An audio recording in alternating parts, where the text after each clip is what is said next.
நீ சூட்டும் பூவுக்காக நெடுங்கூந்தல் ஆடுது. நீ வைக்கும் பொட்டுக்காக நடுநெத்தி வாடுது.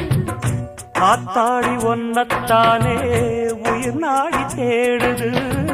காவேரி எங்கே போகும் கடல் வந்து கூடுது.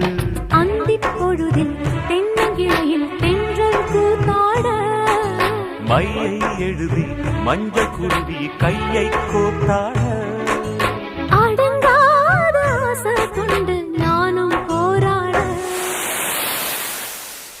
உனக்கென பிறந்தவ ரெக்க கட்டி பறந்தவ இவதான். என விட உனக்கு இங்கு மனசுக்கு பிடிச்சவ எவதான்.